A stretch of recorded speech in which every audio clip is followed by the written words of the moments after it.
السلام علیکم ورحمۃ اللہ وبرکاتہ، نحمده ونصلی علی رسوله الکریم، اما بعد فاعوذ باللہ من الشیطان الرجیم، بسم اللہ الرحمن الرحیم، رب اشرح لی صدری ویسر لی امری واحلل عقدۃ من لسانی یفقهوا قولی۔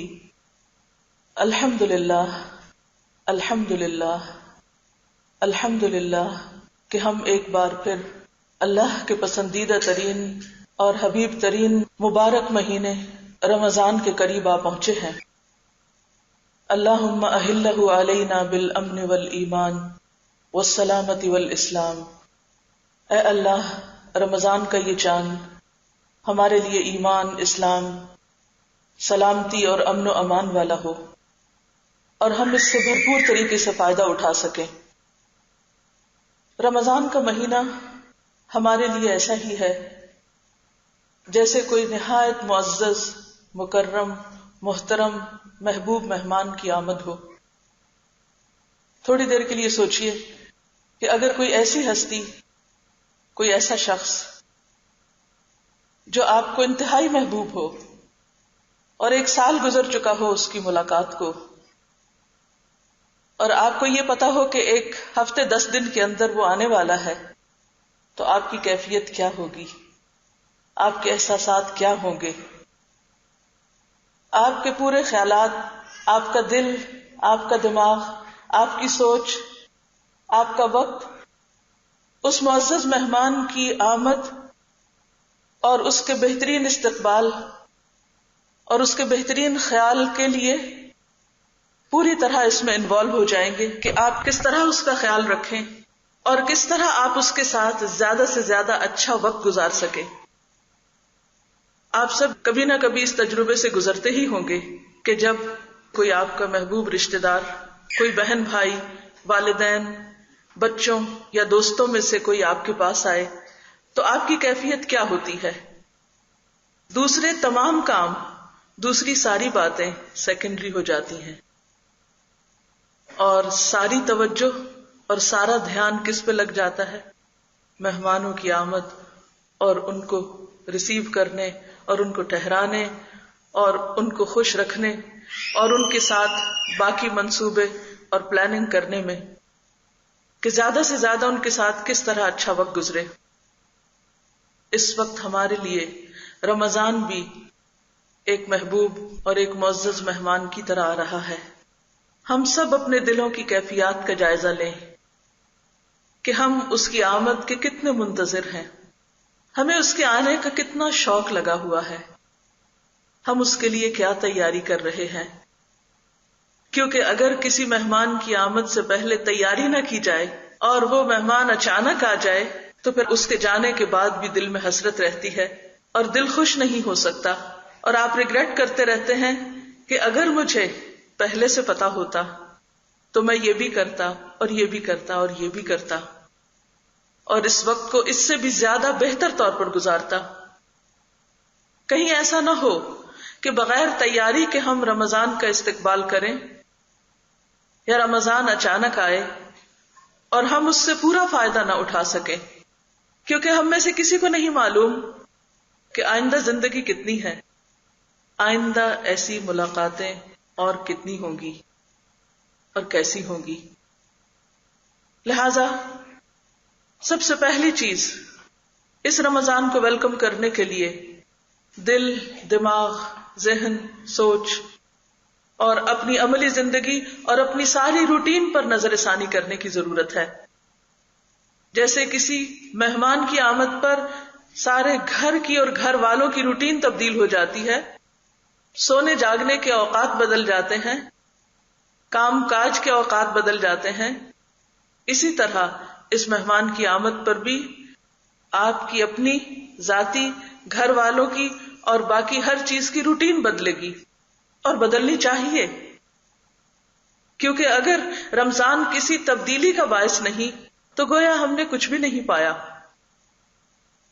تو ہم اللہ سے دعا کرتے ہیں کہ واقعی یہ رمضان ہمارے پاس اس طرح آئے کہ ہم اسے دل، دماغ اور روح کے ساتھ قبول کریں، اور پھر واقعی ہماری زندگی کے اندر اس کے بعد ایک تبدیلی آئے. جب یہ رمضان جائے تو ہم ایک نئے انسان بن چکے ہوں اور ہمارے ایمان اور تقوی اور خشوع اور باقی کیفیات میں ایک بہترین تبدیلی آ چکی ہو، کیونکہ رمضان تو آ ہی اس لیے رہا ہے، وہ تو ہمیں کچھ دینے کے لیے آ رہا ہے، روحانی خوشی، ایمانی قوت اور تقوی میں اضافہ. اور اگر اس کی آمد پر ہم سب یہ نہ لے سکے تو پھر ہم نے کیا پایا؟ اگر ہماری زندگی رمضان سے پہلے بھی وہی اور رمضان میں بھی وہی اور رمضان کے بعد بھی وہی، تو گویا ہم نے پھر اس آنے والے مہمان کا حق ادا نہیں کیا. آنے سے پہلے خوشی ہونی چاہیے، جب وہ آ جائے تو احترام ہونا چاہیے، اس کے تمام تقاضوں کو پورا کرنا چاہیے، اور جب چلا جائے تو اچھی یادیں باقی رہنی چاہیے، اور ان یادوں کے تصور میں باقی سال بھی اچھا گزرنا چاہیے. سلف صالح اس امت کے نیک اور محترم لوگ تھے. وہ رمضان کی آمد میں خوشی سے آنسو بہاتے اور رمضان کے جانے پر غم سے آنسو بہاتے. کیا ہم سب کی آنکھوں میں بھی رمضان کا تصور کر کے خوشی کے آنسو ہیں؟ کہیں ایسا تو نہیں کہ ہم رمضان کے نام سے خوف کھا رہے ہوں، کوئی گھبراہٹ کا شکار ہو کہ اتنے گھنٹے تک بھوکا رہنا ہوگا، کھانے پینے سے پرہیز ہوگا، اوہ رات کی نماز بھی لمبی ہو جائے گی اور پھر صبح بھی جلدی اٹھنا پڑے گا. یہ سوچ کسی مومن کی سوچ نہیں ہو سکتی، یہ تو بس شیطانی وسوسے ہو سکتے ہیں. ایک بزرگ کا کہنا ہے کہ اللہ میں تو بس اس لیے جینا چاہتا ہوں کہ گرمیوں کے روزے رکھ سکوں اور سردیوں کی نمازیں پڑھ سکوں. شاید سردیوں کی نماز کا ہمیں وہ بات سمجھ نہ آئے، لیکن ان علاقوں میں جہاں گرم پانی کا اہتمام نہیں ہوتا اور وضو کرنا انتہائی مشکل کام ہوتا ہے، اور وہ لوگ جو سردیوں کی راتوں میں بھی عشاء اور فجر کی نماز کا اہتمام کرتے ہیں، یہ کس کا قول ہو سکتا ہے؟ یہ اسی کا ہو سکتا ہے جس کے دل میں واقعی اللہ کی محبت ہو. اور اگر اس محبت میں کمی ہے تو اس محبت میں اضافہ ہونا چاہیے. اور رمضان اسی لیے تو آ رہا ہے، یا ایھا الذین آمنوا کتب علیکم الصیام کما کتب علی الذین من قبلکم لعلکم تتقون. اور تقوی کیا ہے؟ دل کی وہ حالت جس میں واقعی اللہ کی محبت ہو اور اللہ کا خوف ہو.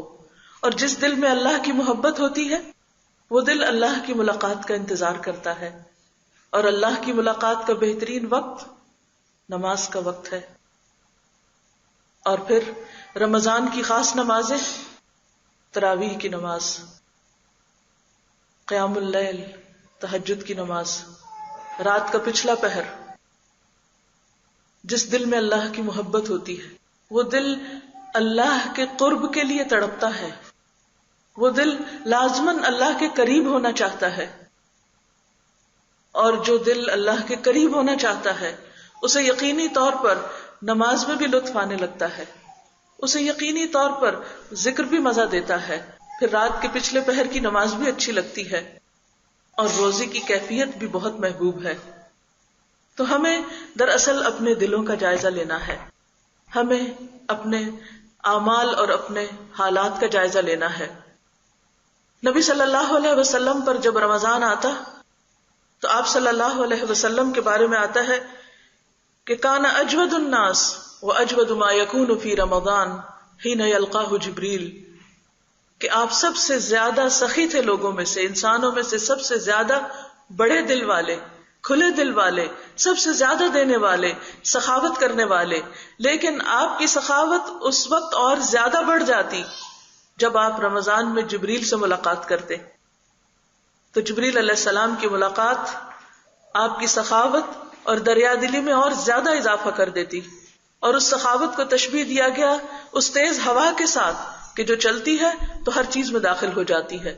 گویا آپ کی نیکی اور تقوی اور خیر کا یہ عالم صرف آپ کی اپنی ذات تک محدود نہ تھا، بلکہ آگے بڑھ کر دوسرے لوگوں کے لیے بھی آپ بہترین مہربان انسان ہوتے اور ہر ایک کو آپ کی ذات سے فائدہ پہنچتا.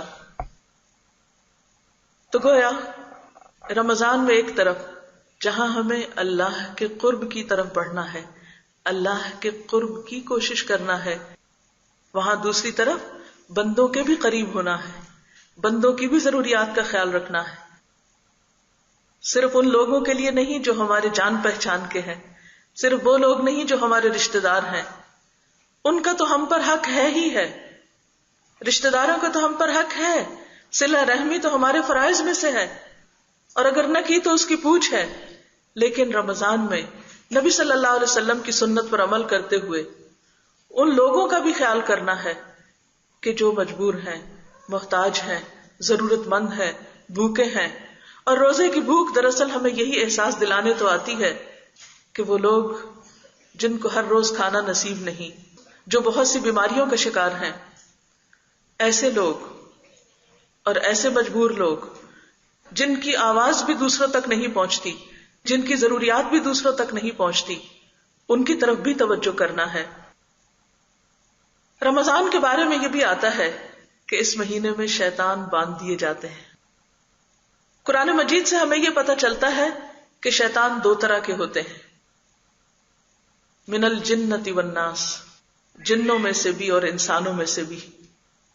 جب تمام لوگ مل کر روزہ رکھتے ہیں، اکٹھے روزہ رکھتے ہیں، تو پھر بہت سے انسان جو عام دنوں میں شیطانی کردار ادا کرتے ہیں وہ بھی اپنے آپ کو باندھ لیتے ہیں۔ روزہ ان کو بھی باندھتا ہے۔ روزے کا معنی بھی کیا ہے؟ رک جانا، اپنے آپ کو روک لینا، سیلف کنٹرول۔ تو جب سب لوگ مل کر ایک معاشرے کے اندر، یعنی ایک گھرانے کے سارے افراد اور ایک سوسائٹی یا ایک علاقے میں رہنے والے تمام مسلمان اس سنت پر عمل کرتے ہیں، تو یقینی طور پر وہ اپنی ذاتی اصلاح کی طرف بھی توجہ دیتے ہیں، اور ذاتی اصلاح کا پہلا نقطہ دل کی اصلاح ہے، زبان کی اصلاح ہے، اعمال کی اصلاح ہے۔ تو رمضان پھر ایک بہترین موقع ہے، ایک بہترین مہینہ ہے کہ جس میں ہم اپنے نفس کے شیطان کو کنٹرول کر سکیں۔ اور اگر نیکیوں کے اس موسم بہار میں، جبکہ ہر طرف فضا ہموار ہے، جبکہ ہر طرف نیکی کے مواقع میسر ہیں، ایک ایک عبادت کا کئی گنا اجر اور ثواب بڑھا دیا گیا ہے، ایسے میں اگر کوئی شخص پھر اپنی اصلاح کے لیے کچھ کر نہ سکے اور پھر رمضان آئے اور ایسا ہی چلا جائے، نہ اس کی زبان بدلے، نہ اس کی نگاہ بدلے، نہ اس کے سننے کی دلچسپیوں میں تبدیلی آئے، اور نہ اس کے لین دین میں اور نہ اس کے معاملات میں، تو گویا اس نے رمضان سے کچھ بھی نہ پایا۔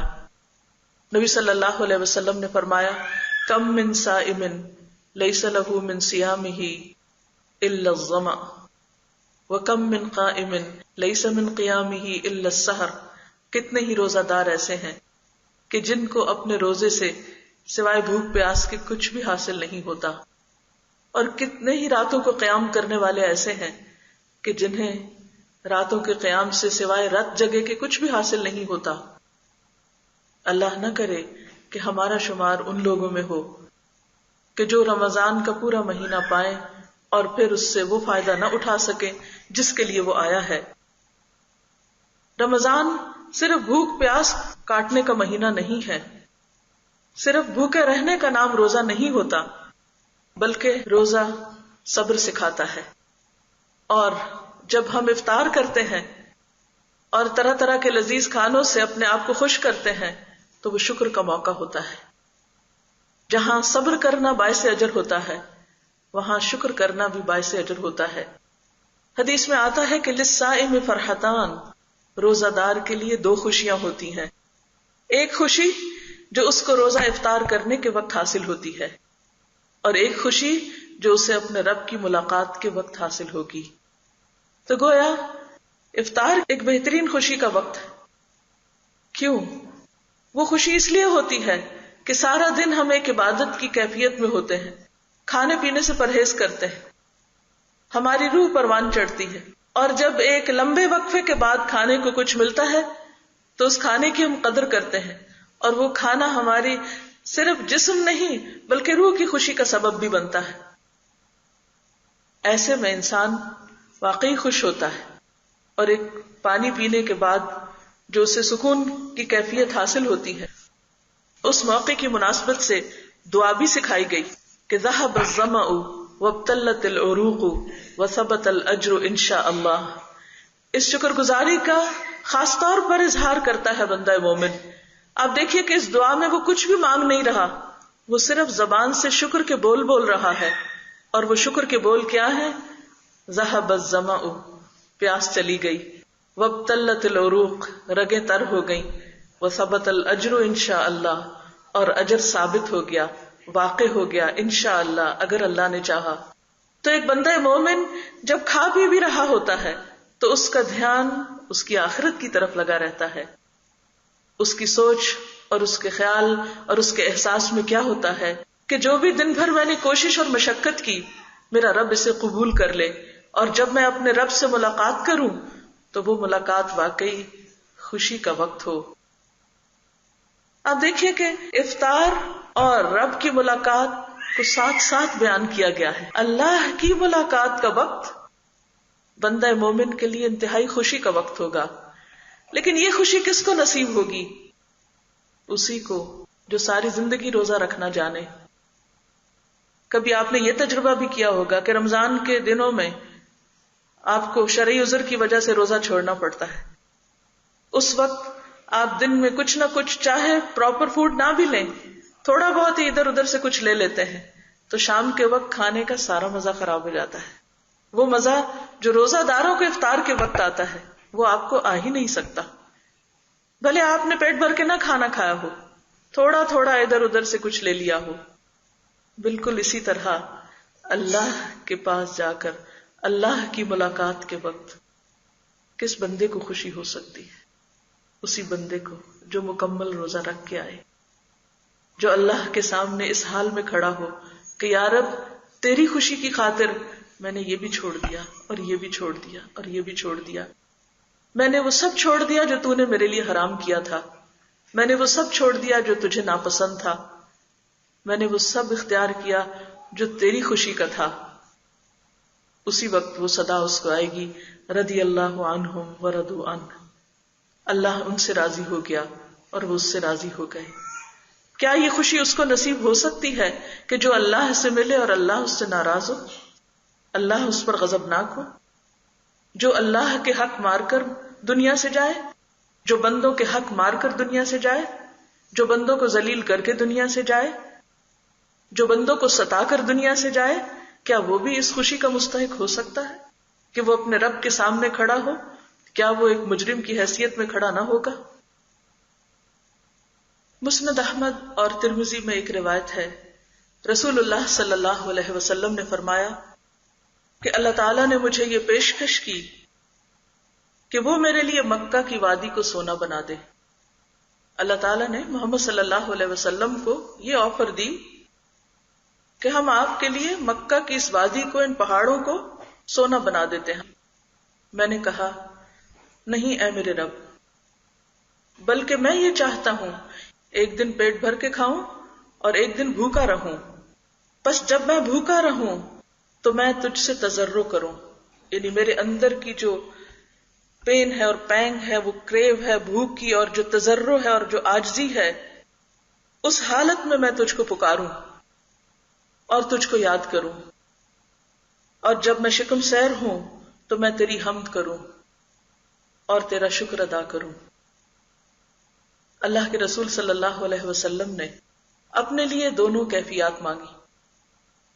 ہم آپ کی امت سارا سال ہر ایک دن کے بعد ایک دن تو ایسی کیفیت سے نہیں گزرتے، لیکن سال کے 11 مہینوں کے بعد ایک مہینہ ہمیں اسی کیفیت کا تجربہ کرانے کے لیے آتا ہے کہ ہم بھوکے رہ کر، ہم ایک تکلیف اٹھا کر اپنے رب کو انتہائی عاجزی کی حالت میں اور گڑ گڑاتے ہوئے اور پوری طرح متوجہ ہوتے ہوئے اس کو پکاریں.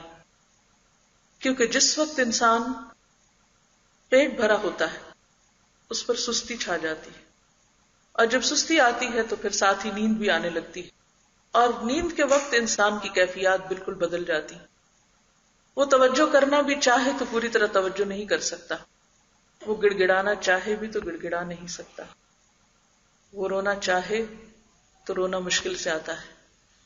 اس کی دعاؤں میں وہ عاجزی، وہ زاری اور وہ خلوص نہیں ہوتا. لہذا روزہ اور رمضان کا مہینہ خاص طور پر، جبکہ صرف ایک انسان اس تجربے سے نہیں گزر رہا ہوتا بلکہ پورے گھر والے، دوست احباب، رشتہ دار سب کے سب اس کیفیت سے گزر رہے ہوتے ہیں اور ہر ایک دوسرے کو نیکی میں سپورٹ دے رہا ہوتا ہے، ایک ماحول قائم کر کے. کیونکہ کوئی بھی پودا اپنے ماحول کے اندر، اپنی خاص زمین پر، خاص علاقے میں زیادہ بہتر طور پر طاقتور ہوتا ہے اور بہتر پھل لاتا ہے اور زیادہ خوبصورت طور پر اگتا ہے. تو بالکل اسی طرح رمضان کے مہینے میں جب ہم بہت سارے دوسرے لوگوں کے ساتھ مل کر، متحد ہو کر اس کیفیت سے گزرتے ہیں تو ہماری دعاؤں میں اور ہماری کیفیات میں یقینی طور پر فرق آتا ہے. نبی صلی اللہ علیہ وسلم نے اس تجربے کو اپنے لیے مانگا. ہم اپنے آپ کو رکھ کر دیکھیں کہ اگر ہمارے سامنے اتنی بڑی پیشکش ہو، اتنی بڑی آفر ہو، تو ہماری تمنا اور طلب کیا ہوگی. جسے ایک حدیث میں نبی صلی اللہ علیہ وسلم نے فرمایا کہ ابن آدم کے لیے اگر سونے کی ایک وادی بنا دی جائے تو وہ دوسری کی طلب کرے گا، اور دو ہوں تو تیسری کی کرے گا، کیونکہ اس کی تو حرص کہیں ختم ہو کے ہی نہیں رہتی.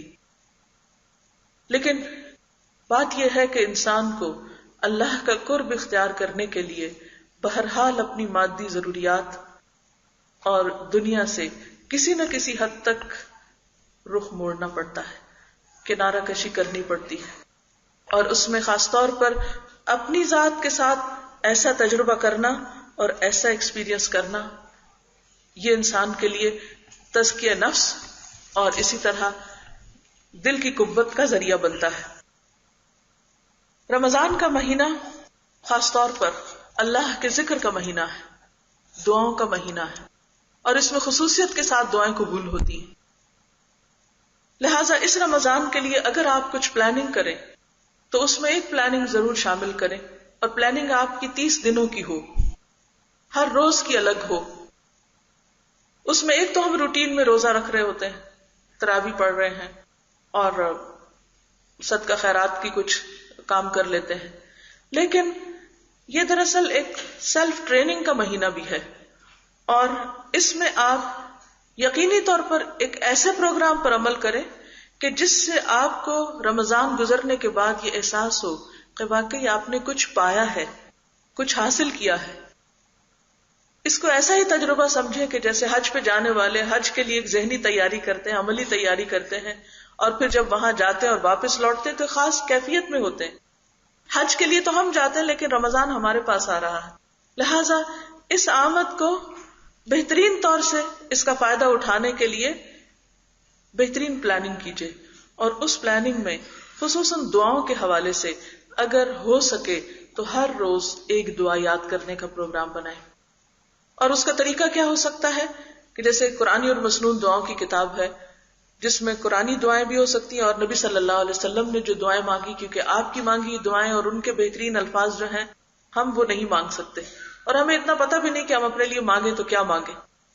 تو اگر آپ کیلنڈر کے ساتھ مارک کر کے ہر روز کی ایک دعا، اور ہر ایک کو اپنا خود پتہ ہے کہ میری حیثیت کیا ہے، میں ایک لائن کی دعا یاد کر سکتی ہوں، 2 لائن کی کر سکتی ہوں، ایک بڑی کر سکتی ہوں یا چھوٹی کر سکتی ہوں، تو 30 دنوں کی ڈیٹس ڈال لیں، اور ہر روز ہر نماز کے بعد اس دعا کو کم از کم 3 دفعہ پڑھیں. باقی بھی مانگے لیکن اس ایک خاص دعا کو کم از کم 3 دفعہ پڑھیں. اگر 5 نمازوں کے بعد 3 دفعہ بھی آپ نے اس دعا کو پڑھا تو 15 دفعہ وہ دعا ہو جائے گی. تو انشاءاللہ ایک دعا اگر آپ دن میں 15 بار مانگیں گے، 15 بار پڑھیں گے تو وہ آپ کو زبانی بھی یاد ہو جائے گی.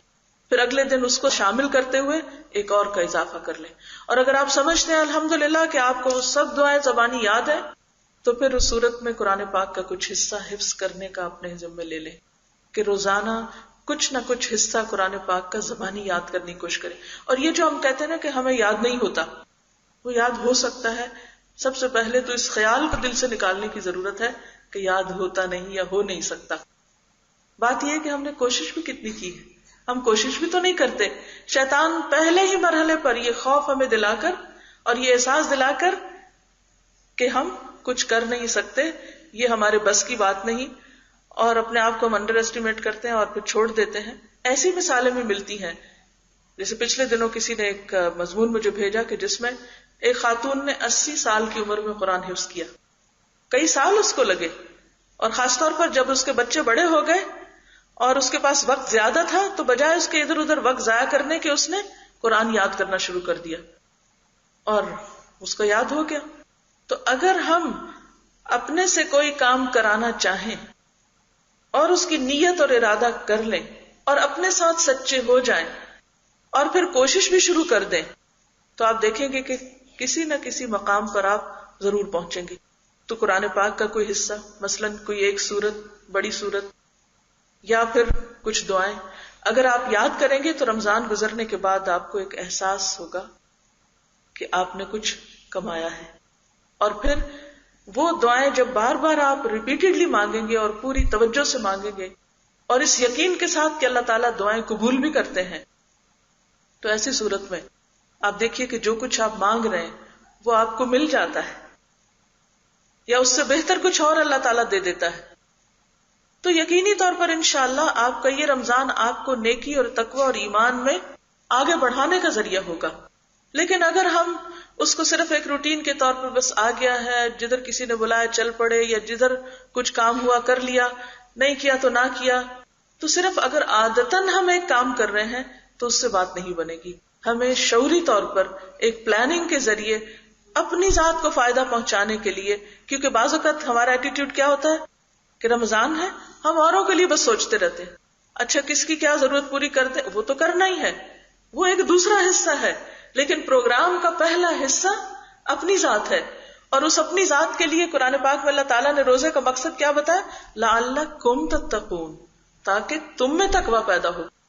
اور اگر ہم میں تقوی نہیں پیدا ہوا، اگر ہم نے خود اپنے آپ کو فائدہ نہیں پہنچایا، ذاتی طور پر ہمارے ایمان تقوی میں کچھ اضافہ نہیں ہوا، کوئی نئی اچھی عادت نہیں سیکھی، کوئی نئی چیز نہیں سیکھی، تو پھر ہم نے کیا کمایا؟ تو یہ ٹھیک ہے کہ ہم آپ صلی اللہ علیہ وسلم کی سنت کی پیروی میں دوسروں کو بہت زیادہ دینے والے ہوں، تیز ہوا سے زیادہ خرچ کرنے والے ہوں، لیکن اپنے آپ کو بھول کر نہیں، اپنے آپ کو اگنور کر کے نہیں. اور پھر اپنے بعد سب سے پہلا حق گھر والوں کا ہے. جہاں تقوی ذات کے لیے، وہاں تقوی ایک گھر کی بنیاد.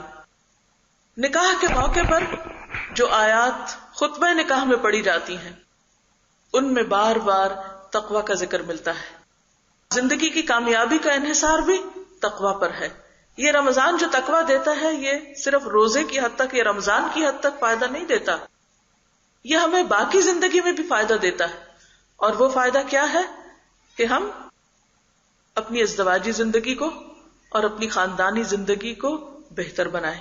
تو ہماری پلاننگ میں ایک اور چیز کیا شامل ہونی چاہیے کہ اس رمضان میں خاص طور پر میں اپنے خاندان کی طرف توجہ کروں گی کہ اس کے اندر تقوی پیدا ہو. نکاح کے موقع پر تقوی، اور پھر گھر بنانے کی جو بنیادیں ہیں ان میں بھی تقوی. ہم جب ویسے گھر بناتے ہیں تو بہت سی چیزیں سوچتے ہیں، یا خریدتے ہیں تو بہت سے باتیں دیکھتے ہیں، سروے کرواتے ہیں، اچھا کیسا گھر ہے، کتنا ڈیوریبل ہے، کیا اس میں فائدے ہیں، کیا نقصانات ہیں. لیکن گھر صرف دیواروں اور چھت کا نام نہیں ہے. گھر خاندان بناتا ہے، گھر گھر والے مل کر بناتے ہیں، اور گھر والوں کے آپس کے جو تعلقات ہیں اور پھر ان سب کا مل کر اللہ سے جو تعلق ہے یہ بے حد ضروری ہے. قرآن مجید میں ایک سورۃ التوبہ ہے، اور اس سورۃ توبہ میں اللہ تعالیٰ فرماتے ہیں افمن اسس بنیانہ علی تقوی من اللہ، کیا بھلا وہ جس نے اپنی عمارت کی بنیاد اللہ کے تقوی پر رکھی. تو گھر کی عمارت اور گھر کی زندگی کی بنیاد اگر تقوی پر ہے، ورضوان اور اللہ کی رضامندی پر، خیر زیادہ بہتر ہے، امن اسس بنیانہ علی شفا جرف ہار، یا پھر وہ شخص جس نے اپنی عمارت کی بنیاد ایک کھوکھلی وادی کے کگر پر اٹھائی، یعنی ایک کھوکھلے پتھر کے اوپر اٹھائی کہ جس کے نیچے سے مٹی سب نکلی ہوئی تھی جو گرنے ہی والی تھی. فنہار بہ فی نار جہنم، تو اس کو لے کر وہ جہنم کے آگ میں جا گری.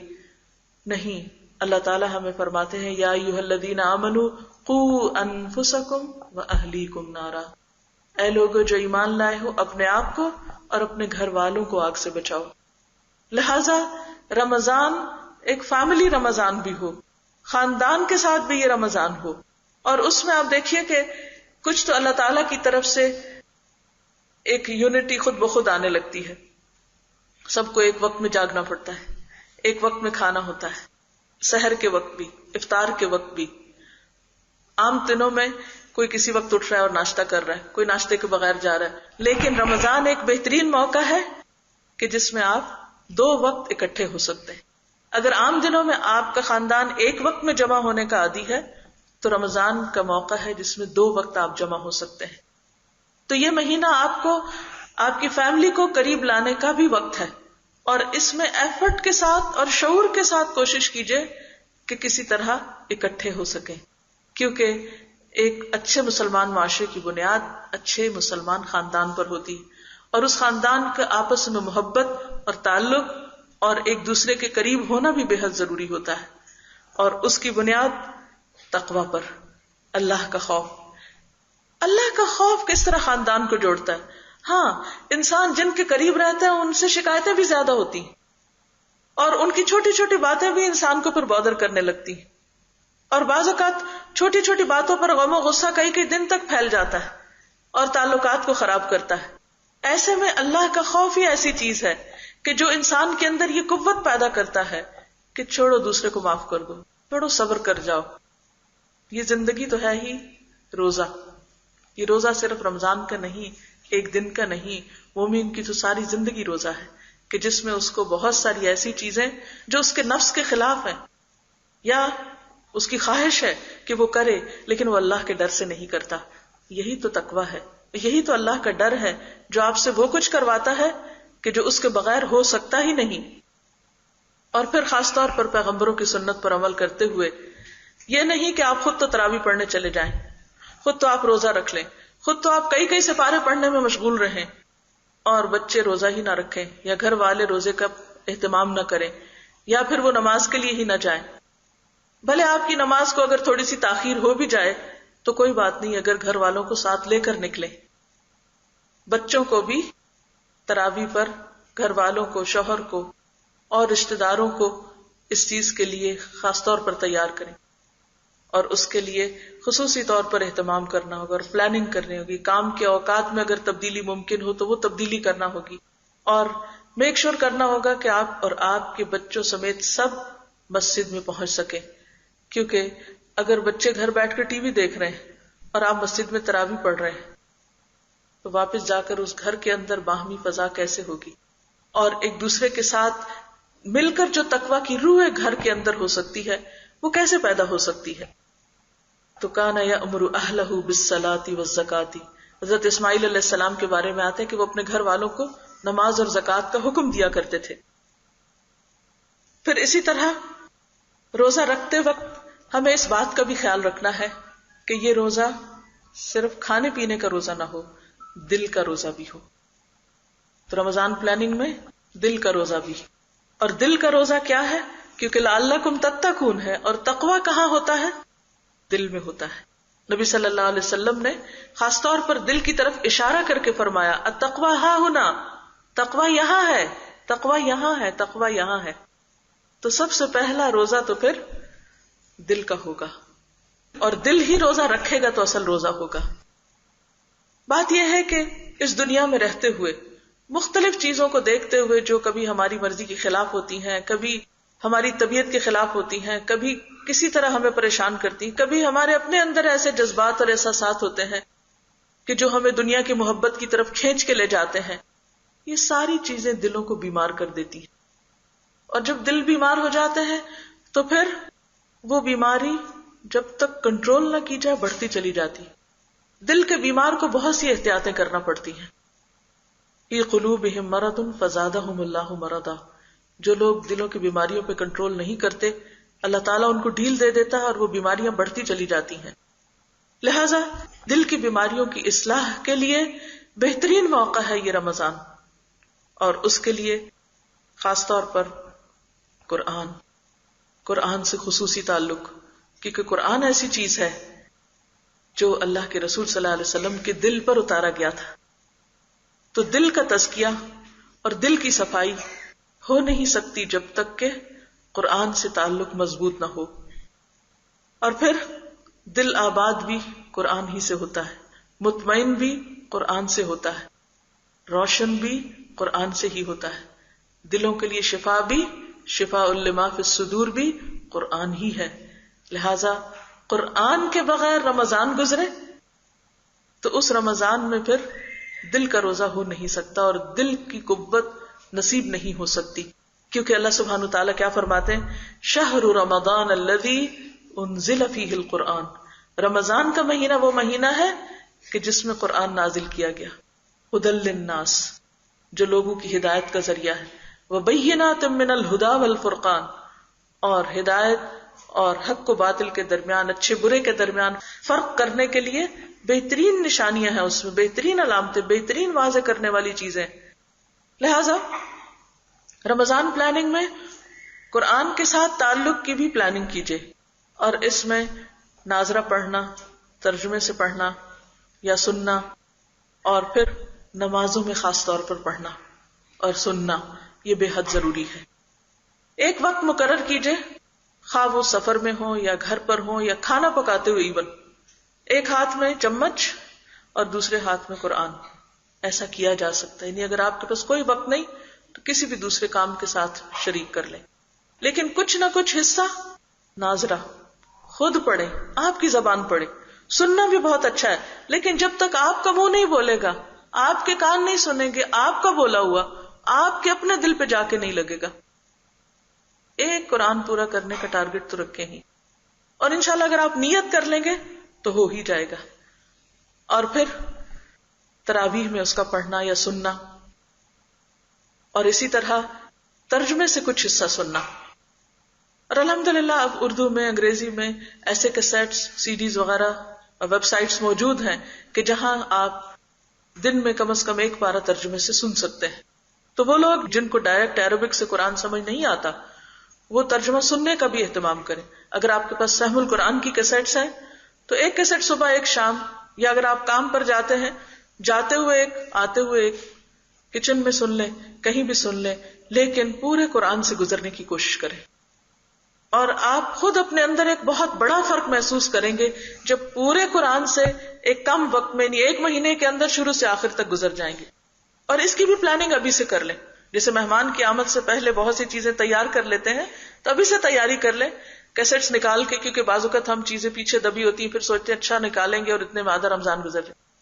ابھی سے نکال کے جھاڑ پٹک کے اس کو پراپر جگہ پر، ٹیپ ریکارڈر دیکھ لیں، سیلز دیکھ لیں، وائر دیکھ لیں، کنیکشن دیکھ لیں، سب چیزیں پرفیکٹ ہیں. اور پھر اس کا سیکوینس بنا کے رکھ لیں تاکہ جب رمضان آئے تو آپ کا ایک منٹ بھی ضائع نہ ہو. بس آپ نکالیں، کیسے ڈالیں اور اپنا کام شروع کر لیں. اگر سحری پکانے میں ابھی سے ایسٹیمیٹ کر لیں، 5 پراٹھے بنانے، 5 لوگ ہیں گھر میں، تو کتنا ٹائم لگے گا. ہو سکتا ہے آپ کو 50 منٹ لگے، ہو سکتا ہے 60 منٹ لگے پوری سحری تیار کرنے میں. اگر آپ کچن میں داخل ہی ہوئے، گھر والے سب سو رہے ہیں، آپ کو 1 گھنٹہ پریپریشن میں لگ رہا ہے، آپ اندر داخل ہوتے ہی بٹن پلے کر دیں، اور جتنی دیر میں آپ سحری بنائیں، پراٹھے بنائیں، ٹیبل لگائیں، اتنی دیر میں آپ کا ایک حصہ ہو جائے گا. اسی طرح اگر آپ افطار بنا رہے ہیں تو دوسری کیسٹ. اور پھر اسی طرح اگر آپ پہلے سے تیار ہیں، پھر ہو نہیں سکتا کہ آپ مس کریں. پھر انشاءاللہ کسی نہ کسی طرح پورا ہو ہی جائے گا. لیکن اگر آپ نے پلاننگ نہیں کی اور صرف سوچتے ہی رہے اور نیک تمنائیں کرتے رہے تو پھر کچھ نہیں ہو سکے گا. تو بات یہ ہے کہ قرآن کے بغیر دل روشن نہیں ہوتے. اور پھر آپ دیکھیے کہ کبھی کبھی صفائی کے لیے تیز بارش کی ضرورت ہوتی ہے، تو پورے 1 مہینے کے اندر پورے قرآن سے گزرنا تیز بارش کا ایفیکٹ رکھتا ہے، اور واقعی انسان اس کے بعد فریش ہو جاتا ہے. اور دلوں کی کچھ بیماریاں ایسی ہیں جو جڑیں پکڑی ہوئی، جو خدا نخواستہ کینسر بن جاتی ہیں بعض اوقات، جن کی اصلاح کے لیے پھر شدید قسم کے علاج کی ضرورت ہوتی ہے، شدید محنت چاہیے ہوتی ہے، بڑی ڈوز چاہیے ہوتی ہے، سخت ڈوز چاہیے ہوتی ہے. یہ مہینہ ایسا ہے کہ جس میں آپ اس کا اہتمام کر سکتے ہیں. صرف نیت، ارادہ، دعا اور کچھ کوشش، کچھ بہت بڑی نہیں، تھوڑی سی کوشش، لیکن اس کا جو فائدہ آپ کو ملے گا انشاءاللہ وہ پوری زندگی میں تبدیلی لانے کا باعث ہو سکتا ہے. 3 چیزیں جو انسان کو ہلاک کرنے والی ہیں، جو دل کی بیماریاں ہیں، ویسے تو بہت ہیں لیکن 3 کی طرف توجہ دلا دیتی ہوں کہ ان کی خاص طور پر بے کنی کی کوشش. یہ حدیث ہے، مسند بزار میں آتی ہے، اعجاب المرء بنفسہ، انسان کا اپنے آپ کو بہت اچھا سمجھنا. یہ بہت بڑی دل کی بیماری ہے. خود پسندی، میں سب سے اچھا ہوں، میں سب سے بہتر، اور جو میں ہوں وہ تو کوئی اور ہے نہیں. جس شخص کے اندر یہ بیماری جنم لے لیتی ہے پھر اس کے لیے ساری خرابیوں کے دروازے کھل جاتے ہیں، کیونکہ نہ تو پھر وہ کوئی نصیحت قبول کرنے کے قابل رہے، اور نہ ہی وہ کسی کی کوئی بات سن سکتا ہے، اور نہ ہی اسے اپنی اصلاح کی ضرورت محسوس ہوتی. لہذا اس بیماری سے نجات پانا بے حد ضروری ہے، اور یہ قرآن ہی آئینہ دکھا سکتا ہے کہ ہماری غلطیاں کہاں کہاں ہیں. دوسری ہے شح مطاع، ایسی بخیلی اور حرص کہ جس کی اطاعت کی جائے، یعنی دل کی تنگی اور پھر انسان اس کو جسٹیفائی کرے. اور تیسری چیز ہمم متبع، ایسی خواہش جس کے پیچھے لگ جائے انسان. تو یہ 3 چیزیں جو ہیں کہ کہیں ایسا تو نہیں کہ کوئی آپ کی زندگی میں ایسی خواہش، خواہ وہ مال کی محبت ہے یا کسی انسان کی محبت ہے یا کسی چیز کی محبت ہے، وہ اتنی آپ پہ حاوی ہوئی بھی ہے جو آپ کو آپ کے مقصد سے غافل کر رہی ہے، یا اہم ترین کاموں میں آپ کے رکاوٹ بنی ہوئی ہے. اور پھر کہیں دل کی ایسی تنگی اور گھٹن تو نہیں کہ جو آپ کو کسی انسان کے ساتھ خیر بھلائی اور اس کو معاف کرنے اور درگزر نہیں کرنے دیتی. اور پھر کہیں ایسا تو نہیں کہ ہم اپنے آپ کو ہر چیز میں اوکے دے دیتے ہیں کہ ہمارا ہر کام ہی ٹھیک ہے. اگر یہ 3 چیزیں ہیں تو یہ علامتیں ہیں دل کی بیماری کی، اور قرآن مدد دیتا ہے خاص طور پر ان بیماریوں کے علاج میں. اور نبی صلی اللہ علیہ وسلم نے 3 چیزوں سے خاص طور پر بچنے کے لیے کہا، اور یہ اس وقت ہوتا ہے جب انسان کے دل میں 3 یہ بیماریاں ہوتی ہیں. اور وہ کیا ہیں؟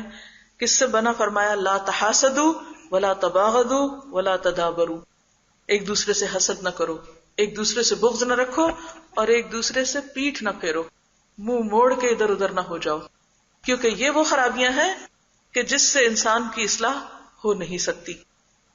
دل کے روزے کے بعد زبان کا روزہ بھی ضروری ہے، اور زبان کے روزے میں اپنے آپ کو خاص طور پر ایسی چیزوں سے روکنا کہ جو روزہ خراب کرنے والی ہوں. ابن مسعود کہتے ہیں کہ سب سے زیادہ اگر کسی چیز کو قید رکھنا چاہیے تو وہ زبان ہے. جیسے مجرم ہوتے ہیں نا، چور ڈاکو وغیرہ، یا دوسروں کے مال چرانے والے اور عزتیں چرانے والے، تو ان کی سزا کیا ہوتی ہے؟ ان کو پکڑ لیا جاتا ہے اور ان کو قید کر دیا جاتا ہے. اور پھر کیوں قید کر لیتے ہیں؟ تاکہ دوسرے لوگ امن سے رہیں. کیونکہ اگر انہیں چھوڑ دیا جائے، آپ نے کبھی سنا ہوگا کہ فلاں مجرم چھٹ گیا ہے تو فلاں نیبرہڈ کے لوگ جو ہیں وہ اپنا آپ کو سنبھال کے رکھیں کہ کہیں ان کی عزت جان خطرے میں نہ ہو. تو ابن مسعود کہتے ہیں کہ سب سے زیادہ جس مجرم کو قید رکھنے کی ضرورت ہے وہ انسان کی اپنی زبان ہے، کیونکہ یہ سب سے زیادہ دوسروں کی عزت پہ حملہ کرنے والی اور سب سے زیادہ خود ہمیں نقصان پہنچانے والی. ایک دن حضرت ابوبکر رضی اللہ تعالیٰ عنہ کو دیکھا کہ وہ اپنی زبان کو پکڑ پکڑ کے ڈانٹ رہے تھے، تو انہوں نے کہا کہ یہ میری سب سے بڑی دشمن ہے، جتنا اس نے مجھے ذلیل کیا کسی چیز نے نہیں کیا. اور یہ ایک حقیقت ہے، وہ بہت بڑا سچ کہہ رہے تھے، کیونکہ دوسروں کی عزتوں پہ حملہ جیسے کوئی چور ڈاکو کرتا ہے، یہ زبان وہی رول پلے کر رہی ہوتی ہے. آپ دیکھیے کہ جب آپ نے فرمایا کہ لوگ اپنی زبانوں کی وجہ سے، زبانوں کی کمائی سے جہنم میں جائیں گے، تو حضرت معاذ نے بہت حیرت کا اظہار کیا. انہوں نے پوچھا کہ کیا لوگ واقعی اپنی زبان کے گناہوں اور زبان کی کمائی اور کھیتی کی وجہ سے وہ جہنم میں جائیں گے؟ تو آپ نے فرمایا ثقلت کا امو کا یا معاذ، معاذ تجھے تیری ماں روئے، میں تو تجھے بہت سمجھدار انسان سمجھتا تھا. کیا لوگوں کو زبان کی کھیتی سے بڑھ کر بھی کوئی چیز جہنم میں جانے والی ہوگی؟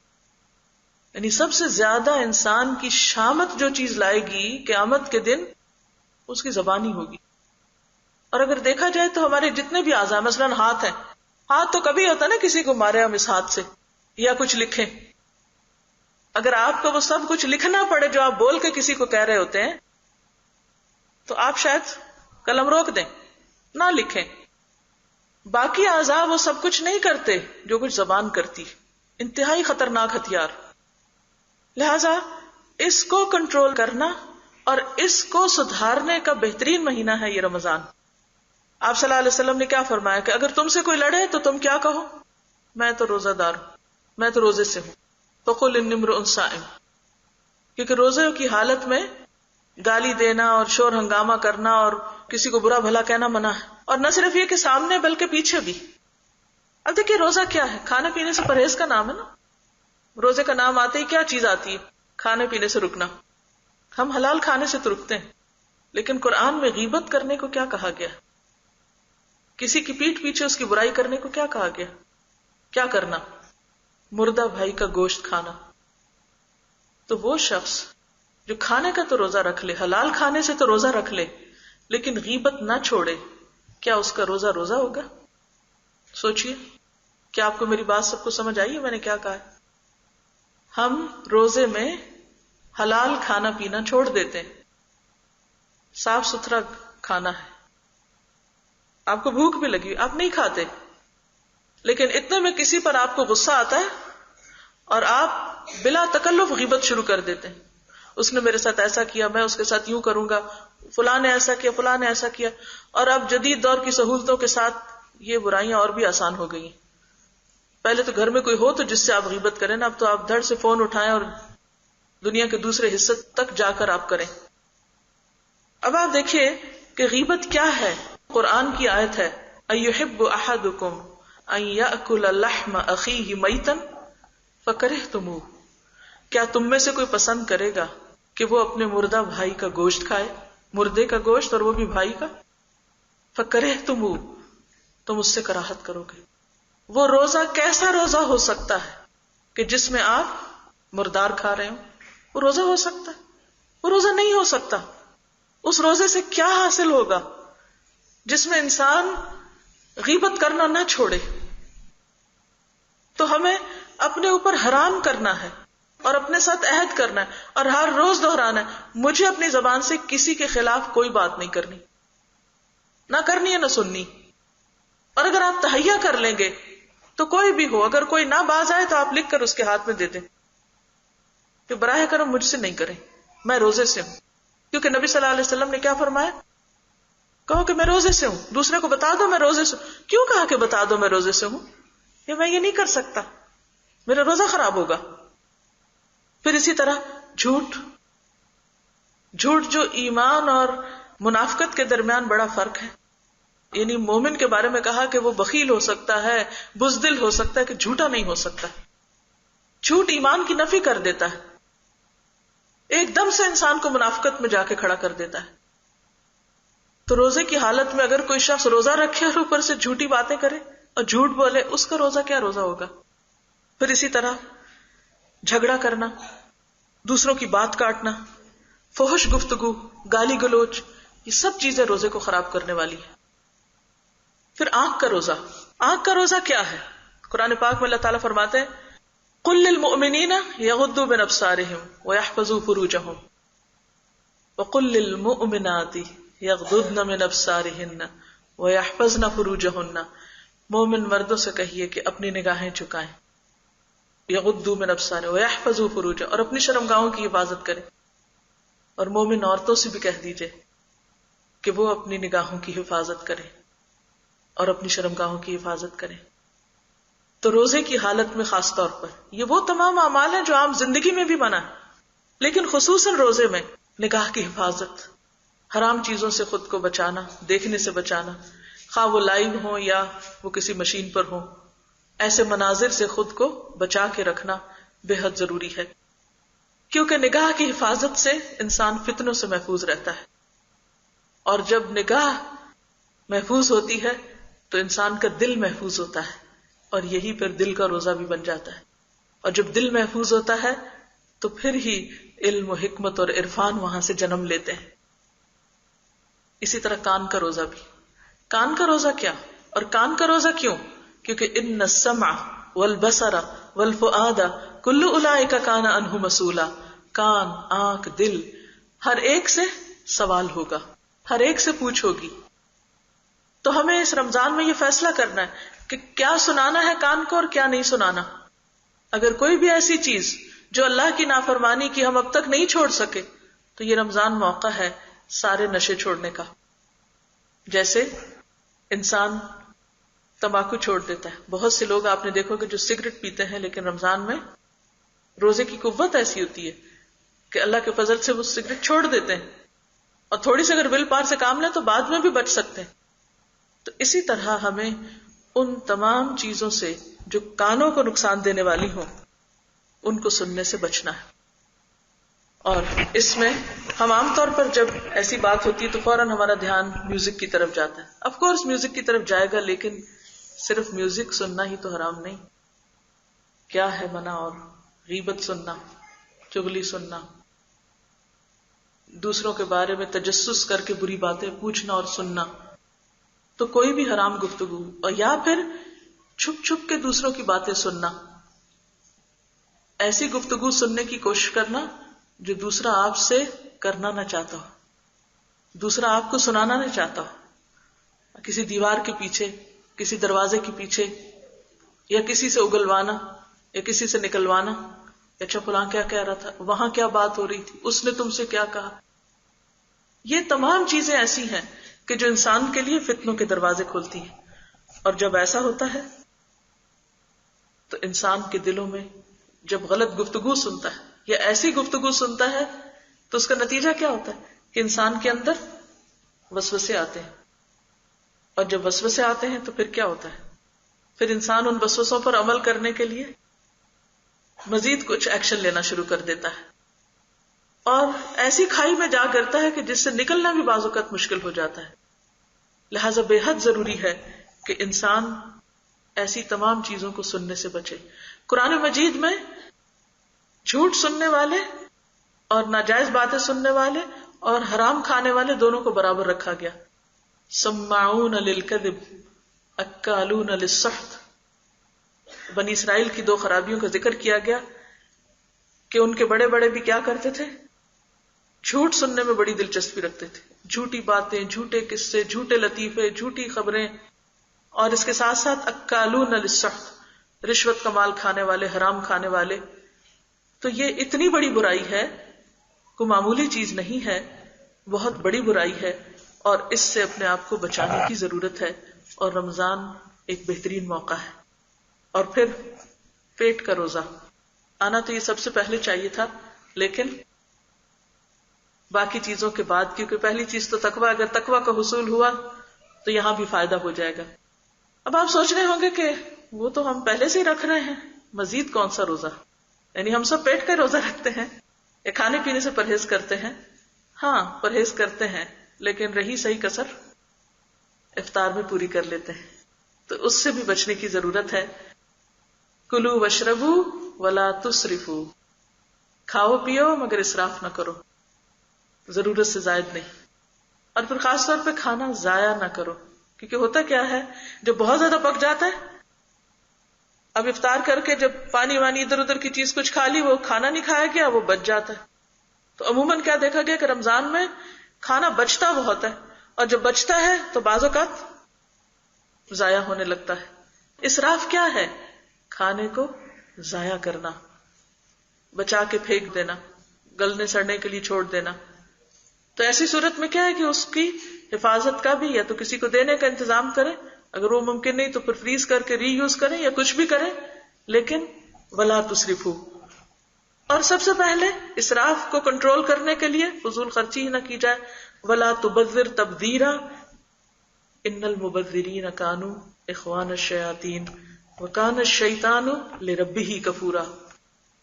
اور اس کے علاوہ جب بھی لقمہ اٹھائیں اور کھائیں اور افطار کریں یا سحری کریں, سوچیں کہ یہ لقمہ حرام کا تو نہیں, سورس آف انکم جو ہے وہ حلال ہے, اور اگر نہیں تو خوب خوب اللہ سے دعائیں مانگے کہ یا اللہ تو ہمیں حرام سے نجات دے کر حلال عطا کر, اور ہمیں اپنے فضل سے غنی کر دے, کہ انسان ایسے کسی فقر اور محتاجی کا شکار نہ ہو کہ جس میں وہ حرام لینے پہ مجبور ہو جائے. تو حرام سے بچنا اور بچنے کی کوشش کرنا, اور ان تمام ذرائع کو بھی دیکھنا کہ ہم حاصل کہاں سے کر رہے ہیں, اور وہ سورس آف انکم کیا ہے, اور وہ جو کھا رہے ہیں وہ کیا ہے. کیونکہ بعض اوقات ہم اس پر بھی بہت احتیاط کر لیتے ہیں, اچھا ہماری آمدنی حلال ہو, فائن حلال ہے, لیکن اس حلال آمدنی سے جو خریدتے ہیں جا کے اس میں حلال حرام کی پرواہ نہیں کرتے. بہت سے لوگ روزے کی افطاری کے لیے ایسی فوڈ خرید لیں گے جس کے انگریڈینٹس ہی حلال نہیں ہوں گے، تو اس سے بھی بچنے کی ضرورت ہے. کیونکہ اگر ہم خریدنے کے معاملے میں غفلت کا شکار ہیں اور حلال حرام کی پرواہ نہیں کر رہے اور جو بھی ملا اٹھا لیا اور یہ کہہ کے کہ یہ تو سب ریجیڈیٹی ہے اور یہ تو بہت باریکیوں میں لوگ پڑ گئے ہیں، نہیں، اس میں احتیاط برتنا بے حد ضروری ہے. اور یہ پیٹ کا روزہ ہے. یہ مہینہ صبر اور برداشت کا مہینہ ہے، کیونکہ اس مہینے میں انسان کو ایسی تربیت دی جاتی ہے کہ انسان اپنے منفی جذبات پر قابو پائے، اپنی جذباتیت پر قابو پائے. ہر چیز کی ایک زکوٰۃ ہوتی ہے اور جسم کی زکوٰۃ روزہ ہے. اور زکوٰۃ کا لفظی معنی کیا ہوتا ہے؟ پاکیزگی حاصل کرنا. اور جسم کو پاک کرنے کے لیے روزے کی عبادت رکھی گئی. ہر چیز کی ایک صفائی کی ضرورت ہوتی.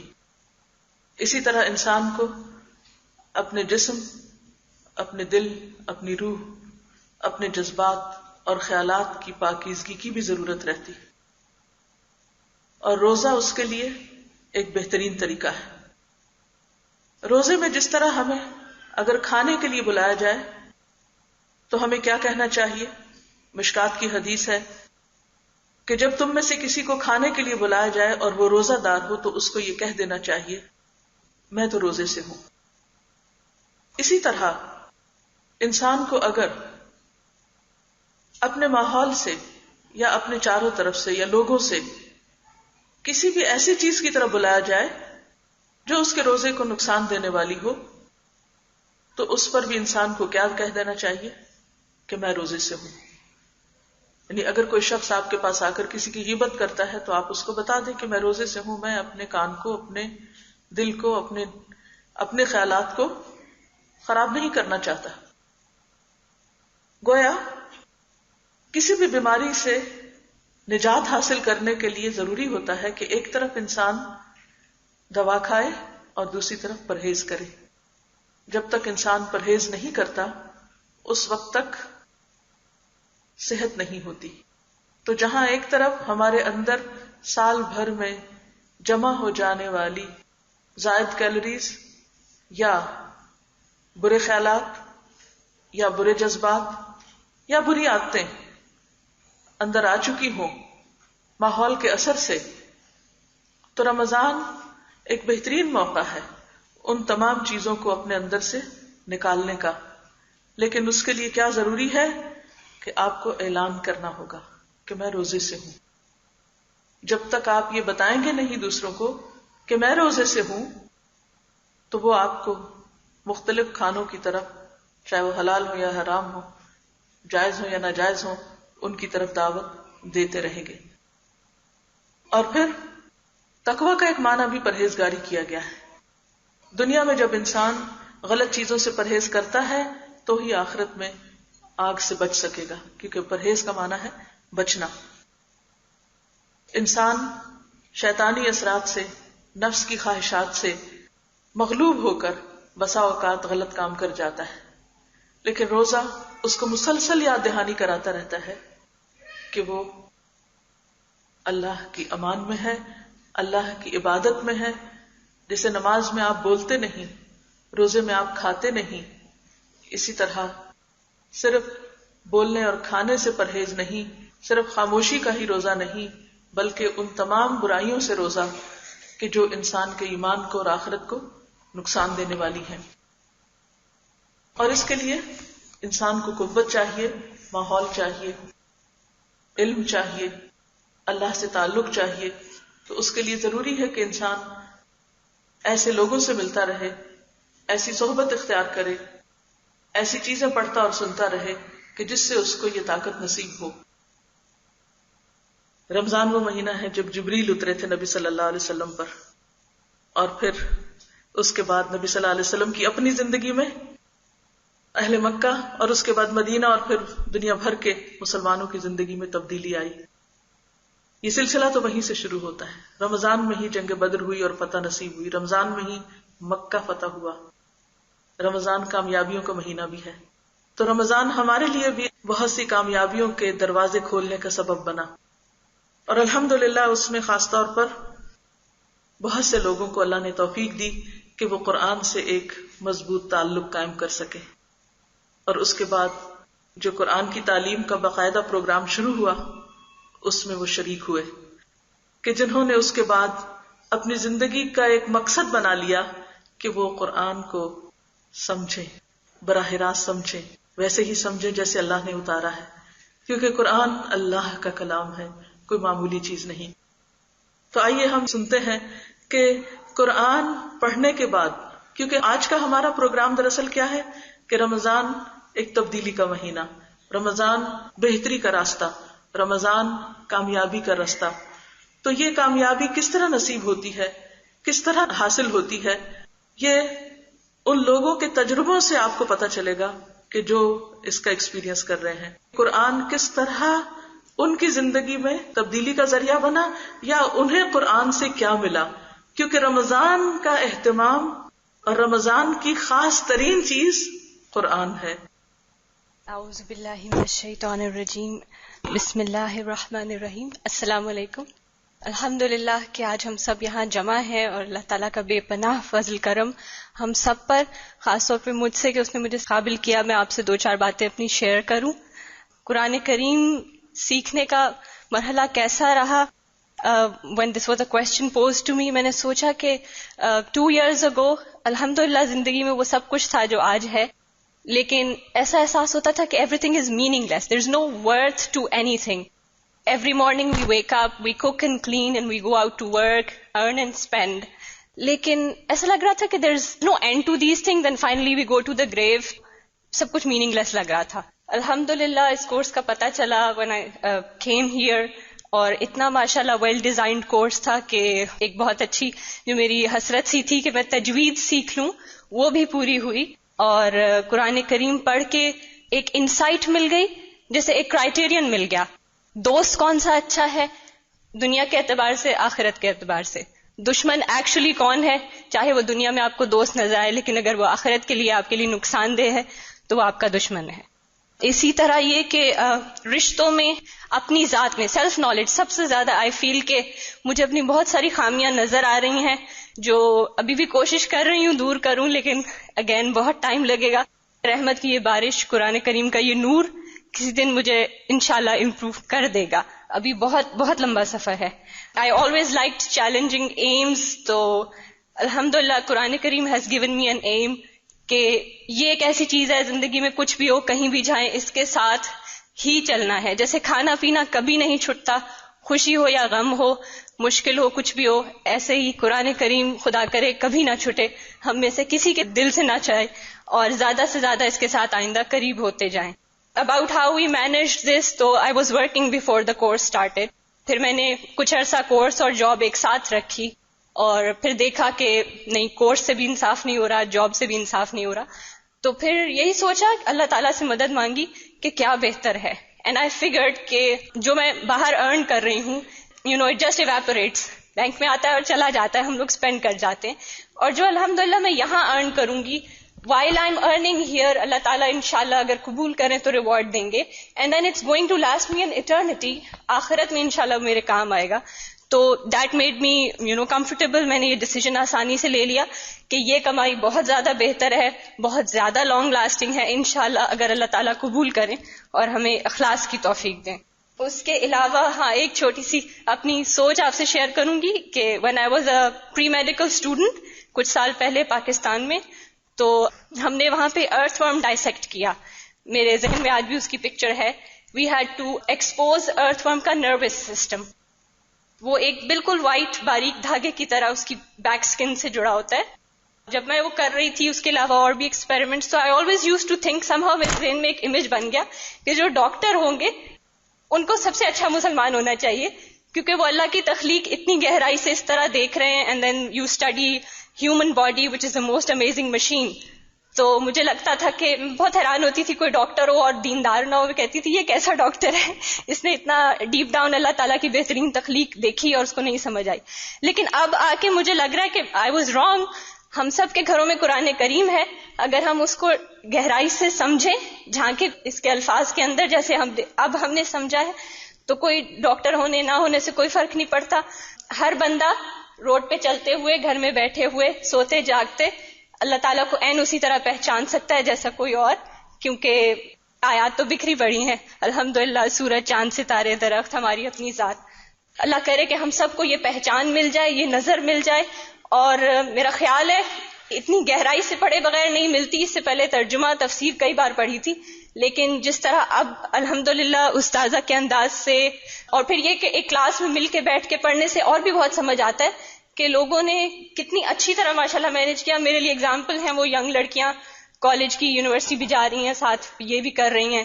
پھر there is women who got married, who got pregnant, who had kids, all this while وہ سب یہ کرتی رہیں.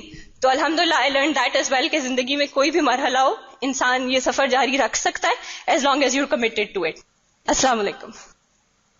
رسول اللہ صلی اللہ علیہ وسلم نے جن باتوں کی خبر دی ان میں سے ایک یہ ہے کہ رمضان کا مہینہ جب آتا ہے تو اللہ کی طرف سے ایک پکارنے والا پکارتا ہے، یا باغی الخیر اقبل و یا باغی الشر اقصر. کیا پکار ہوتی ہے جو ہر روز ہوتی ہے، اے خیر کے چاہنے والے آگے بڑھ، اے نیکیوں کے طلبگار آگے بڑھ، اور اے شر کے طالب، برائیوں کے کرنے والے اب رک جا. تو رمضان نیکیوں کی طرف بڑھنے، اور صرف رمضان کے مہینے میں نہیں، رمضان کے بعد بھی نیکیوں میں بڑھنے کا ایک موقع ہے. جو بھی چاہتا ہو کہ اپنے رب کا قرب حاصل کرے اور اپنے رب کی طرف بڑھے تو رمضان اس کے لیے ایک دروازہ کھولتا ہے، ایک ذریعہ بنتا ہے، کیونکہ اس میں انسان کی نیکی کی حس جاگ اٹھتی ہے، نیکی کی قوتیں تیزی سے کام کرنے لگتی ہیں، اور واقعی انسانوں کو پھر توفیق ہو جاتی ہے کہ وہ اس راستے کی طرف آگے بڑھیں. تو نیکی اور خیر کے کاموں کو آگے بڑھانے اور پھیلانے میں زیادہ سے زیادہ کوشش کرنی چاہیے. اور اسی طرح ایک بات ہم سب کو یہ بھی یاد رکھنی چاہیے کہ رمضان صرف ہماری ذات کے لیے اور صرف مسلمانوں کے لیے ہی نہیں، بلکہ باقی مخلوق کے لیے بھی رحمتوں کا مہینہ کیسے بنے اس پر بھی سوچنا ہماری ذمہ داری ہے. تو اس کے لیے آپ یہ بھی کر سکتے ہیں کہ رمضان میں جو آپ باقی لوگوں کو کھانا کھلا کر یا غریبوں کی مدد کر کے جو صدقہ خیرات کرنے والے ہیں، اس میں سے ایک حصہ قرآن پاک کو پھیلانے کے لیے، قرآن کی تعلیم اور قرآن مجید کے پیغام کو عام کرنے کے لیے بھی ضرور فکس کریں. خواہ آپ اس سے قرآن پاک کی کچھ کاپیز جو ہیں وہ خریدیں اور وہ آپ فری ڈسٹریبیوشن کریں، خواہ آپ کسی طالب علم کو پڑھائیں، خواہ آپ کسی لائبریری میں قرآن پاک رکھوائیں، یا کسی بھی طرح آپ دین کی تعلیم اور دین کی تبلیغ کا کوئی بھی کام، کیونکہ یہ پیسہ خرچ کرنا جو ہے یہ دراصل صدقہ جاریہ ہے. اور اگر آپ کے ذریعے ایک شخص بھی ہدایت پا جائے تو حدیث میں کیا آتا ہے، حضرت علی رضی اللہ تعالیٰ عنہ سے خطاب کر کے آپ نے فرمایا تھا کہ اے علی، تمہارے لیے 100 قیمتی اونٹوں سے زیادہ بہتر ہے کہ ایک شخص تمہارے ذریعے ہدایت پا جائے. تو اپنے رمضان پلاننگ میں دعوی پلاننگ بھی شامل کیجیے، ذاتی اصلاح، خاندان کی اصلاح، تمام مسلمانوں کی بھلائی کے کام، اور اس کے ساتھ ساتھ تمام مخلوق کی بھلائی کے لیے کچھ نہ کچھ پروگرام. یہ ہم میں سارے کہ اپنے اس پر ہے کہ وہ کس مد میں کیا کر سکتا ہے، یعنی یہ سارے کام ہمیں ساتھ ساتھ لے کے چلنا ہوں گے. یعنی رمضان صرف اس لیے نہیں کہ ہم ساری دنیا چھوڑ کر صرف ایک جگہ بیٹھ کر اپنی ہی تلاوت، عبادت اور اعتکاف کرتے رہیں، اور صرف اس لیے بھی نہیں کہ ہم صرف چیریٹی کے کام کر کے وقت گزار دیں اور ہم کہیں کہ ہم بہت اچھا کر رہے ہیں، اور صرف اس لیے بھی نہیں کہ ہم صرف دعویٰ ہی کرتے رہیں دوسروں کو اور خود کچھ نہ کریں. تو اپنی ذات کی اصلاح بھی، خاندان کی اصلاح بھی، مسلمان معاشرے کی طرف توجہ بھی، چاہے مال سے یا علم سے، اور اس کے ساتھ ساتھ جو دوسرے لوگ ہیں ان کے لیے بھی ہدایت اور رہنمائی کا کوئی نہ کوئی کام کرنا. اعوذ باللہ من الشیطان الرجیم، بسم اللہ الرحمن الرحیم. اللہ لا الہ الا ہو، اللہ لا الہ الا هو الحی القیوم،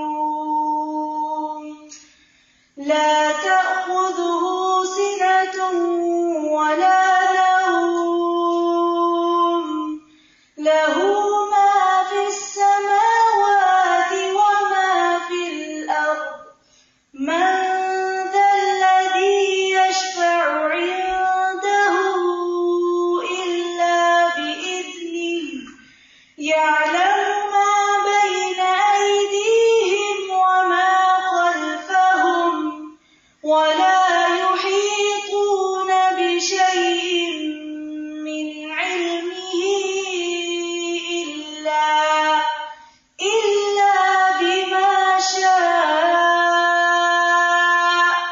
وسع كرسيه السماوات والأرض ولا يؤوده حفظهما وهو العلي العظيم. سبحان اللہ والحمد للہ ولا الہ الا اللہ واللہ اکبر ولا حول ولا قوة الا باللہ العلی العظیم. اللہم صل علی محمد وعلى آل محمد كما صلیت علی ابراہیم وعلى آل ابراہیم انک حمید مجید. اللہم بارک علی محمد وعلى آل محمد كما بارکت علی ابراہیم وعلى آل ابراہیم انک حمید مجید. ربنا آتنا فی الدنیا حسنة وفی الآخرة حسنة وقنا عذاب النار وقنا عذاب النار وقنا عذاب النار وقنا عذاب النار. ربنا هب لنا من ازواجنا وذرياتنا قرة اعين واجعلنا للمتقين اماما. ربنا لا تؤاخذنا ان نسينا او اخطأنا. ربنا ولا تحمل علينا إصرا كما حملته على الذين من قبلنا. ربنا ولا تحملنا ما لا طاقة لنا به واعف عنا واغفر لنا وارحمنا أنت مولانا فانصرنا على القوم الكافرين. لا إله إلا الله أنت الحليم الكريم. سبحان اللہ رب العرش العظیم والحمد للہ رب العالمین. رب نسألک موجبات رحمتک وعزائم مغفرتک والغنیمۃ من کل بر والسلامۃ من کل اسم لا تدع لنا ذنبا الا غفرته ولا ہما الا فرجته ولا حاجة هي لك ردا الا قضيتها يا ارحم الراحمين. لا حول ولا قوة الا بالله العلي العظيم. لا حول ولا قوة الا بالله العلي العظيم. لا اله الا انت سبحانك اني كنت من الظالمين. لا اله الا انت سبحانك اني كنت من الظالمين. یا رب العالمین یا ارحم الراحمین. اللہم انا نسألک الہدى والتقى والعفاف والغنى. اللہم اکفنا بحلالک عن حرامک واغننا بفضلک عمن سواک. لا الہ الا اللہ وحدہ لا شریک لہ لہ الملک ولہ الحمد وہو علی کل شیء قدیر. لا الہ الا اللہ لا نعبد الا ایاہ لہ النعمۃ ولہ الفضل ولہ الثناء الحسن. لا الہ الا اللہ مخلصین لہ الدین ولو کرہ الکافرون. لا حول ولا قوة الا باللہ العلی العظیم. اللہم انا نسألک العافیۃ فی الدنیا والآخرہ. اللہم انا نسألک العفو والعافیۃ فی دیننا ودنیانا وأهلنا ومالنا. اللهم استر عوراتنا وآمن روعاتنا. اللهم احفظنا من بين أيدينا ومن خلفنا وعن أيماننا وعن شمائلنا ونعوذ بعظمتك أن نغتال من تحتنا. اللهم اكفنا بحلالك عن حرامك وأغننا بفضلك عمن سواك. اللهم إنا نعوذ بك من جهد البلاء ودرك الشقاء وسوء القضاء وشماتة الأعداء. اللهم إنا نسألك العافية والمعافاة الدائمة. اللهم إنا نسألك من الخير كله عاجله وآجله ما علمنا منه وما لم نعلم ونعوذ بك من الشر كله عاجله وآجله ما علمنا منه وما لم نعلم. لا إله إلا أنت سبحانك انی کنت من الظالمین. یا اللہ پاک ہم سب تیری رحمت کی فریاد کرتے ہیں. یا اللہ یہ رمضان ہمارے لیے واقعی ہمارے عمل میں، اخلاق میں اور انجام میں تبدیلی کا باعث ہو. یا اللہ تو ہمیں اپنی رحمتوں سے ڈھانپ لے، ہمارے دلوں میں اپنی بڑائی پیدا کر دے. تو ہمیں ہمارے نفس کے شر سے بچا. یا اللہ تو ہمارے دلوں کے نفاق کو دور کر دے. یا رب العالمین تو ہماری زبانوں کو جھوٹ سے، غیبت اور چغلی سے محفوظ کر دے. یا اللہ تو ہمیں اپنے پسندیدہ بندوں میں شامل کر لے. یا اللہ ہمارے دلوں میں لوگوں کی بھلائی اور لوگوں کے لیے احسان اور لوگوں کی خیرخواہی پیدا کر دے. یا اللہ ہمارے دلوں میں صرف اپنے لیے نہیں، اپنے خاندان اور اپنے مسلمانوں کے لیے نہیں، تمام انسانیت کی بھلائی اور خیرخواہی کے جذبات پیدا کر دے. یا اللہ یہ سارے انسان تیری مخلوق ہیں. یا اللہ ان سب کو تو اپنے رستے کی طرف ہدایت دے. یا اللہ تو سب کی دنیا اور آخرت کی بھلائی کر دے. یا اللہ تو سب کے حال پر رحم فرما. یا اللہ تو ظلم کرنے والوں کو ظلم سے روک. یا اللہ تو مظلوموں کو نجات دے. جو بے سہارا ہے ان کو سہارا عطا فرما. جو ضرورت مند ہے ان کی ضروریات پوری فرما. یا اللہ جو بیمار ہیں انہیں صحت عطا فرما. جو بے چین ہیں، بے قرار ہیں، انہیں قرار اور سکون عطا فرما. یا اللہ جو بھی دکھی ہیں، پریشان ہیں، کسی بھی مصیبت کا شکار ہیں، یا اللہ سب کی مصیبتیں دور فرما.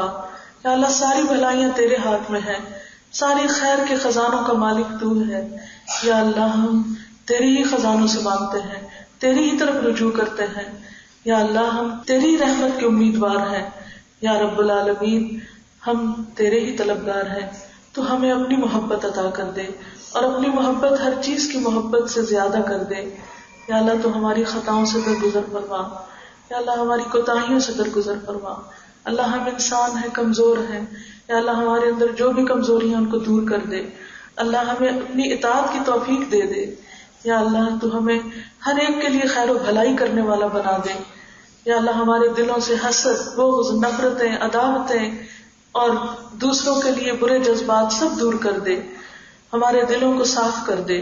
یا رب العالمین تو ہم سب کے دلوں کو اپنی رحمت سے، اپنی محبت سے بھر دے.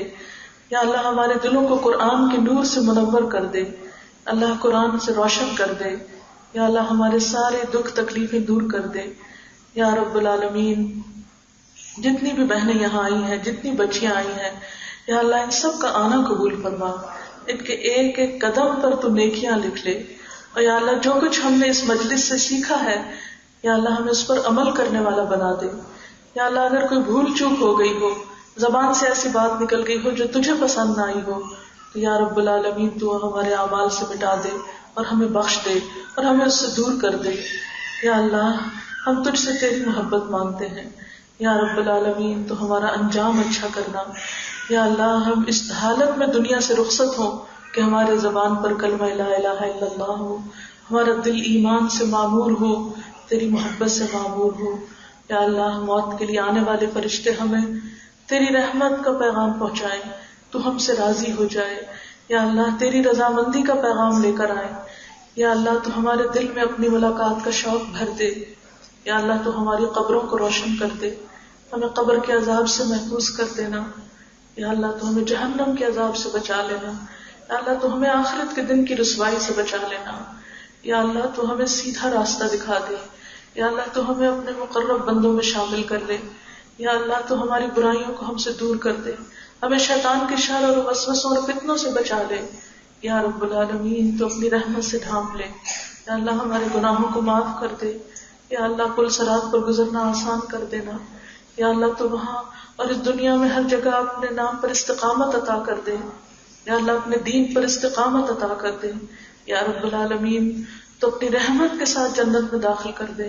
یا اللہ ہمارے اعمال اس قابل نہیں، یا اللہ تیری رحمت کی طلب ہے. یا حی یا قیوم برحمتک نستغیث. یا حی یا قیوم برحمتک نستغیث. یا اللہ اس دن کی کامیابی اصل کامیابی ہے. یا اللہ تو اس دن کامیاب کر دے. یا اللہ تو اپنے صالح بندوں کے ساتھ ملا. یا اللہ اپنے مقرب لوگوں میں شامل کر دے. یا اللہ نیک لوگوں سے ملا. یا اللہ نیک لوگوں کا ساتھ دنیا اور آخرت میں عطا کر دے. یا اللہ ہمیں برے دوستوں سے اور بری مجلسوں سے اور بری صحبت سے نجات دے. یا رب العالمین تو ہمیں اپنی رحمت سے ڈھانپ لے. یا رب العالمین ہمیں عمل کرنے والا بنا. یا اللہ ہمارے اخلاق ویسے ہی کر دے جیسے تجھے پسند ہو. اللہ ہماری عبادتیں ویسی کر دے جیسے تجھے پسند ہو. اللہ ہمارا رمضان ویسا گزرے جیسا تجھے پسند ہو. یا اللہ تو ہمارے لیے نیکی کرنے آسان کر دے. یا اللہ ہمارے لیے عبادت آسان کر دے. ہمارے نفس کے بوجھ ہم سے دور کر دے. یا اللہ تو ہمیں نیکیوں سے محبت کرنے والا بنا. یا اللہ خیر سے محبت کرنے والا بنا. یا اللہ خیر کی طرف چلنے والا بنا, دوڑنے والا بنا. یا رب العالمین تو ہمیں دنیا سے بس اتنی ہی لگن ہو جس کے یہ قابل ہے, اور آخرت سے ہماری محبت اتنی ہو جتنی محبت آخرت سے کرنی چاہیے. یا رب العالمین جو بے اولاد ہیں انہیں اولاد عطا فرما. یا اللہ جنہیں اولاد دی ہے ان کو ہدایت عطا کر. یا اللہ ہماری نسلوں کو دین پہ باقی رکھ. یا رب العالمین ہماری نسلوں میں ایمان باقی رکھ. یا رب العالمین تو ہم سب کو اپنی رحمتوں سے ڈھانپ لے, ہماری خطاؤں سے درگزر فرما. یا اللہ ہماری ذات سے کسی کو تکلیف نہ پہنچے. یا رب العالمین جس کسی کو بھی ہم سے کوئی تکلیف پہنچی تو ان سب کو بخش دے. یا اللہ ہماری زبان سے کسی کے بارے میں کوئی بات نکلی ہو تو ان سب کو بخش دے. ہم نے کسی کے ساتھ کوئی زیادتی کی ہو یا اللہ اس کے بدلے تو ان سب کو بخش دے. یا اللہ ان سب پر اپنی رحمت کر دے. یا اللہ ہمارے گھروں میں سکون پیدا کر دے. یا اللہ ہمارے گھروں میں محبت پیدا کر دے. یا رب العالمین تو ہمیں نیکی کرنے والا بنا. یا رب العالمین تو ہمیں اخلاص عطا فرما, ہماری نیتوں کو اپنے لیے خالص کر دے. یا اللہ تو ہمیں ہر طرح کی شہرت اور ریاکاری اور دکھاوے سے بچا.